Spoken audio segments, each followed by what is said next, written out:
lucky lips are never blue. Lucky lips will always find a pair of lips that will be true. I don't need a 40 clover. Samen met 24 Kitchen organiseerde Plus het Goed Eten Festival. Afgelopen zondag kwamen veel nieuwsgierigen naar de tientallen foodtrucks die in Veulen waren opgesteld. Een aantal maanden geleden kwam onze hoofdorganisatie naar ons toe. En zij hadden het idee om dit te gaan organiseren. Ze wilden het heel graag hier gaan doen bij David Jansen in Veulen. En vroegen of wij hier aan mee willen werken. En wij zeiden natuurlijk volmondig ja, want wat willen we niet anders dan samen eten met een hele hoop gezelligheid en heerlijk eten. Het was voor de organisatie een bewuste keuze om voor deze locatie in het Veulen te kiezen. De doelstelling van Plus was om ervoor te zorgen dat de mensen weten waar het eten vandaan komt. En natuurlijk, het eten begint allemaal bij de boer.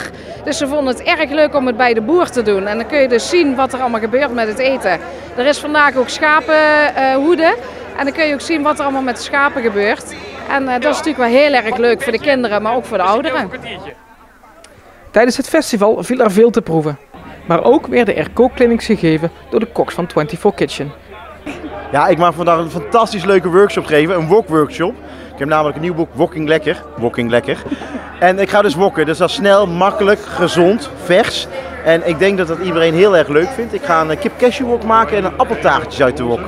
24 Kitchen staat eigenlijk voor een zender, een platform en een website voor mensen die van lekker eten en lekker drinken en van koken houden. Dus wij zeggen eigenlijk altijd dat we ieders leven een stukje lekkerder maken. We zijn natuurlijk altijd op tv en daar kan iedereen ons zien, maar we vinden het nog leuker als we naar de mensen toe kunnen gaan. En samen met de Plus kan dat, want dan kunnen we eigenlijk het hele land door en kunnen alle mensen onze chefs ontmoeten en ons live zien koken.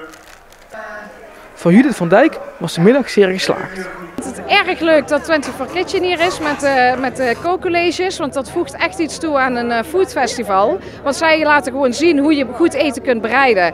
Dus dat zou ik wel heel graag terug willen hebben. En natuurlijk gewoon heerlijk eten in de foodtrucks. Ja, wat wil je nog meer? En ook chef-kok Danny Jansen vindt het een leuk format.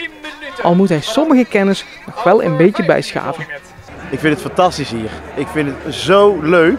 Het is een beetje, we zeiden net een beetje een soort Amerikaans feest eigenlijk. Met foodtruckjes, met eitjes plukken en natuurlijk met een lekker drankje en allemaal gezellige mensen. Het enige wat ik hier nog niet heb gezien. Maar ja, we zitten natuurlijk een beetje in Brabant-Limburg. Ik dacht Vlaai, maar dat is niet hè, want er zit echt een beetje Brabant meer hè. Gelukkig voel ik me ook beter thuis bij mensen.